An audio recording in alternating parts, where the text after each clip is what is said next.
Hello everyone, welcome again. हमने पिछली video तक जो है वो 35 क्वेश्चन तक हमने डिस्कस किया था। नाउ इस सीरीज़ को हम लोग आगे बढ़ाते हैं एंड आज हम लोग डिस्कस करेंगे यहाँ पे क्वेश्चन नंबर 36 से। ठीक है, ये आपकी 500 प्लस की जो सीरीज है वो चलेगी। ठीक है, जिसके अंदर हम अभी 36 नंबर क्वेश्चन पे चल रहे हैं और ये आपका 500 प्लस ही मैं आपको करवाऊँगा। इसके अलावा भी जो है हो सकता है कि मैं आपको प्रोवाइड करवा दूँ अगर आप इस चैनल के थ्रू बने रहेंगे तो। ठीक है, इसके अलावा और मेरे पास कोई ऑप्शन है नहीं।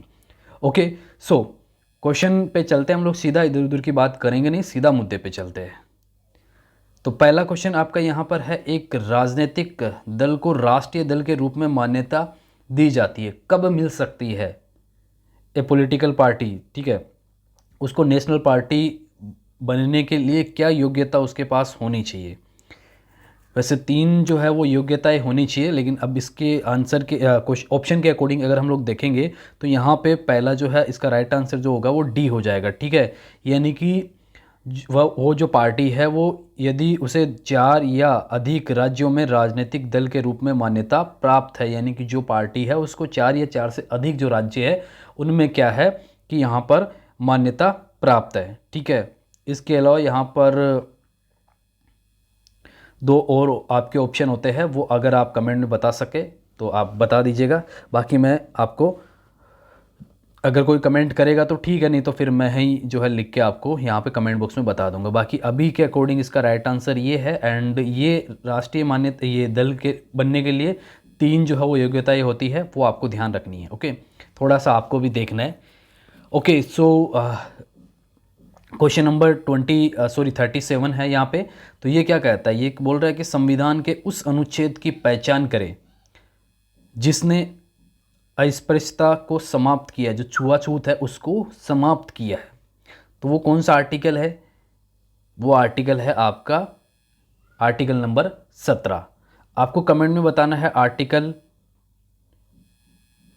ये तो खैर मैंने यहीं पे लिख दिया तो खैर कोई नहीं। तो चलो मैं आपको डिटेल से बता देता हूँ कि जो यहाँ पर है अनुच्छेद 19 भारत के संविधान का एक हिस्सा है जो भाषण और अभिव्यक्ति की स्वतंत्रता और न्याय मौलिक स्वतंत्रता की गारंटी देता है। इसके अलावा अनुच्छेद 32 जो कि बहुत ज़्यादा इंपॉर्टेंट है, मैंने आपको पहले भी बताया था यहाँ पर। ठीक है, मौलिक अधिकारों को लागू करने के लिए सर्वोच्च न्यायालय में जाने के लिए अधिकार की गारंटी देता है। So it's very important article. And इसके अलावा जो है आर्टिकल 32 4 बी भी है आपका यहाँ पर। सो इस क्वेश्चन का जो राइट आंसर है वो आपका बी हो जाएगा। क्लियर, सीधा सीधा अगर पूछे तो। नाउ क्वेश्चन नंबर 38 है आपका। ये क्या कहता है? ये बोल रहा है भारत पर किसी देश द्वारा आक्रमण किया। देखो क्वेश्चन मैंने पूछा होगा पहले भी आपसे, हो सकता है कोई बोले कि सर पहले पूछा गया क्वेश्चन ये, लेकिन क्वेश्चन को पूछने का तरीका चेंज है यहाँ पर। और मैं आपको पहले भी मैंने बोला, आपको पहले के लेक्चर में भी, कि आपको जो मैं क्वेश्चन करवा रहा हूँ ना, मैं साथ साथ में आपको प्रिपेयर कर रहा हूँ कि आप उसके इर्द गिर्द के क्वेश्चन भी ईजिली कर दे। दूसरा मैं आपको यहाँ पर यह भी प्रिपेयर कर रहा हूँ कि आपके सामने एक क्वेश्चन को चाहे वो 10 तरीके से घुमा फिरा के दे, कैसे भी दे, आप उस क्वेश्चन को कर पाएंगे अगर आपको उसका आंसर श्योर पता है। तो आप बिल्कुल चाहे वो कैसे भी पूछ ले, आप उसको आंसर कर पाएंगे। तो ये आपको ध्यान रखना है, जो बातें मैं आपको बोल रहा हूँ अगर आप उनको अच्छे से सुन के समझते हैं तो काम बन जाएगा, आराम से आप एग्ज़ाम निकाल पाओगे। तो क्वेश्चन क्या है?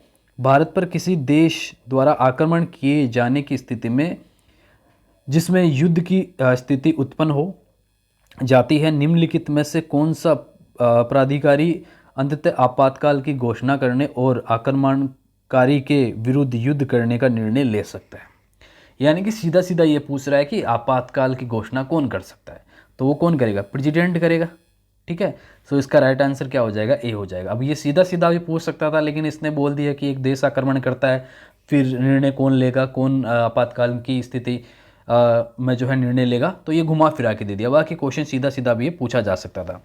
नाउ अगेन क्वेश्चन नंबर है 39 आपका, जो यहाँ पर बोल रहा है कि राष्ट्रपति को संविधान के उल्लंघन के लिए कार्यकाल समाप्त होने से पहले महाभियोग द्वारा पद से हटाया जा सकता है। इस उद्देश्य के लिए आरोप निम्नलिखित द्वारा लगाए जा सकते हैं। कौन यहाँ पर जो है वो आरोप लगा सकता है, उस पर महाभियोग कौन लगा सकता है? वो तो दोनों सदनों में जो है यहाँ पर लगाया जा सकता है। तो संसद के किसी भी सदन के द्वारा 2/3 बहुमत जो है उनके पास अगर होगा तो फिर वो क्या कर सकते हैं, यहाँ पर महाभियोग लगा सकते हैं।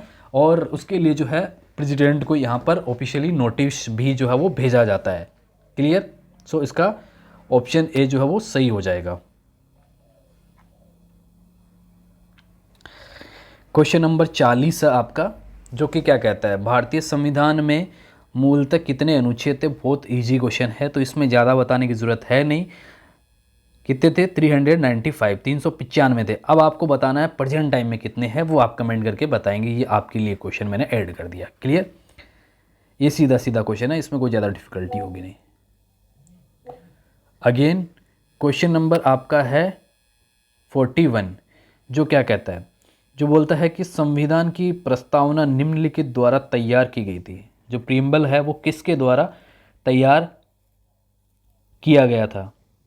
सो राइट आंसर क्या होगा इसका? पंडित जवाहरलाल नेहरू, यानी कि ऑप्शन ए सही हो जाएगा इसका। क्लियर। तो भारतीय संविधान की प्रस्तावना को पंडित जवाहरलाल नेहरू ने तैयार किया था। इसे संविधान सभा ने 26 नवंबर 1949 को अपनाया था। क्लियर।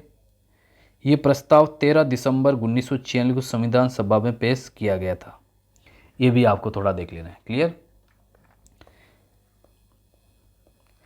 नेक्स्ट क्वेश्चन, प्रस्तावना के अनुसार भारत का सही नामकरण है। यहाँ पर ये क्वेश्चन आई थिंक पूछा गया है पहली बार, और अक्सर इस तरीके के क्वेश्चन पूछे जाते हैं। सीक्वेंस से आपको ऐड करना है इनको। ठीक है। तो कौन सा होगा इसका? ऑप्शन जो है वो आपका सी सही हो जाएगा यहाँ पे। ठीक है।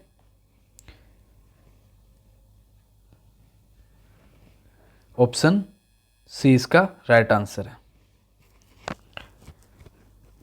बाकी डिटेल के लिए मैंने यहाँ पर ऐड कर दिया, आप देख सकते हैं। नाउ क्वेश्चन नंबर 43 है आपका, जो बोलता है कि भारत में किसी राज्य के राज्यपाल की संवैधानिक स्थिति क्या है। ठीक है, क्या पोजीशन होगी, जो गवर्नर है उसकी क्या पोजीशन होगी, तो वो क्या होगा? राष्ट्रपति का प्रतिनिधि होगा, मुख्यमंत्री का प्रतिनिधि होगा, केंद्र सरकार का प्रतिनिधि होगा। तो देखो ऑप्शन के अकॉर्डिंग आपको लग सकता होगा, लेकिन इसका राइट आंसर ये होगा। ठीक है, हेड ऑफ द स्टेट, वो राज्य का मुखिया होगा। ठीक है, राज्यपाल किसका मुखिया होगा? राज्य का मुखिया होगा। जिस तरीके से प्रेसिडेंट इंडिया का होगा, वैसे इसका ऑप्शन जो है वो सी सही होगा। ये राज्य का होगा, हेड ऑफ द स्टेट, ये राइट आंसर होगा इसका। नाउ क्वेश्चन नंबर 44 है आपका, जो क्या कहता है, वो जो कह रहा है which among the following is not fundamental rights. कौन सा फंडामेंटल राइट्स नहीं है, कौन सा मौलिक अधिकार नहीं है। तो ये सब है हमारे पास। शोषण के विरुद्ध का अधिकार है, जिसमें वो 14 साल के बच्चों वाला मैंने आपको पहले भी बताया था। समानता का अधिकार है, धर्म की स्वतंत्रता का अधिकार है, तो ये नहीं है। हड़ताल करने का अधिकार नहीं है। सो राइट टू स्ट्राइक की ये ऑप्शन ए इसका सही होगा। बाकी ये हमारे जो है यहाँ पर अधिकार है, जो बेसिकली हमें मिले हुए हैं कॉन्स्टिट्यूशन के थ्रू। नाउ क्वेश्चन नंबर 45, ये क्वेश्चन इंपॉर्टेंट है, एंड यहाँ से आप देख लेना, इसके इर्द गिर्द जो भी क्वेश्चन बनते हैं आप देख लीजिएगा। ठीक है। सो ये क्या कह रहा है, वेलफेयर स्टेट की बात करता है, उसकी डेफिनेशन कहाँ है। ये कल्याणकारी राज्य को निम्नलिखित में से किस में अच्छी तरह से जो है वो परिभाषित किया गया है। तो किस में किया गया है? ऑप्शन बी सही हो जाएगा। Directive principle of state policy में, जो राज्य के नीति निर्देशक तत्व है वहाँ पर इसको अच्छे से डिफाइन किया गया है, इसकी अच्छे से परिभाषा देखने को मिलती है। तो ये क्वेश्चन इंपॉर्टेंट है, इस तरीके का क्वेश्चन पूछा जाता है। क्लियर, यूनिक क्वेश्चन है ये। नाउ क्वेश्चन नंबर आपका है यहाँ पर 46, जो यहाँ पर क्या कह रहा है, भारत में न्यायिक समीक्षा की शक्ति प्रतिबंधित है। क्यों है? क्योंकि यहाँ पर जो अपना कॉन्स्टिट्यूशन है वो है सुप्रीम, जो संविधान है वो ही अपना सर्वोच्च है, उसी के अकॉर्डिंग अपना जो है शासन चलता है। तो इसका जो राइट आंसर होगा वो क्या होगा? सी हो जाएगा। इजी क्वेश्चन है, इसमें ज़्यादा देखने की जरूरत है नहीं। अगेन क्वेश्चन नंबर आपका है यहाँ पर 47। धर्म आदि के आधार पर भेदभाव निषेध है, तो ये हो जाएगा द राइट टू इक्वलिटी, समानता का अधिकार। और ये किस में है? ये आर्टिकल 15। इसके लिए आप आर्टिकल 15 को देखेंगे, डिटेल में आपको इसका आंसर मिल जाएगा। क्लियर? चलिए अगले क्वेश्चन पे बढ़ते हैं। क्वेश्चन नंबर 48 है आपका, जो यहाँ पर क्या कहता है, निम्नलिखित में से किसने विधानमंडल में किसी पार्टी के टिकट पर निर्वाचन सदस्यों के दल बदल पर प्रतिबंध लगाया? कौन सा था? आई थिंक ये ऊपर भी हमने डिस्कस किया था क्या क्वेश्चन पहले के। तो इसका जो राइट आंसर होगा वो 52 जो अमेंडमेंट हुआ था, कॉन्स्टिट्यूशन अमेंडमेंट एक्ट जो हुआ था, उसी के तहत यहाँ पर ये दल बदल वाला प्रतिबंध लगा था। क्लियर? तो ये आई थिंक पहले, लेकिन थोड़ा घुमा फिरा के दिया होगा मैंने, सेम तो नहीं डाला होगा। नाउ क्वेश्चन नंबर 49 है यहाँ पर, जो यहाँ पर क्या कहता है,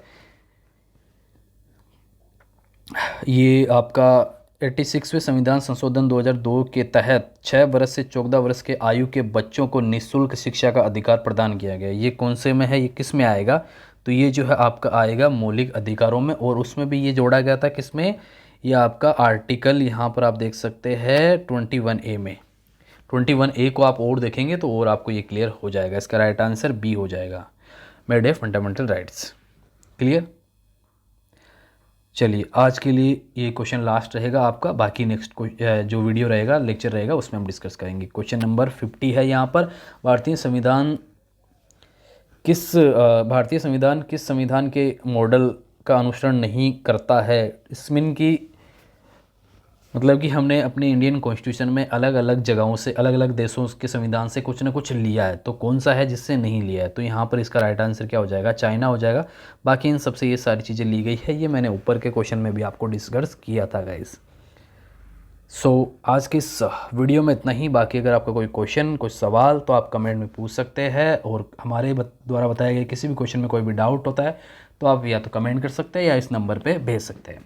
ओके, सो इस वीडियो में इतना ही गाइस, मिलते हैं नेक्स्ट वीडियो में। अगर आपने पीछे के वीडियोस नहीं देखे हैं तो जाके आप देख सकते हैं, उसमें भी काफ़ी क्वेश्चन आपके डिस्कस किए गए हैं, एंड आगे भी आपके डिस्कस किए जाएंगे अगर आप इस चैनल पे बने रहेंगे। तो डेली आपको 8 बजे वीडियो जो है वो मिल जाएगा शाम को। Thank you.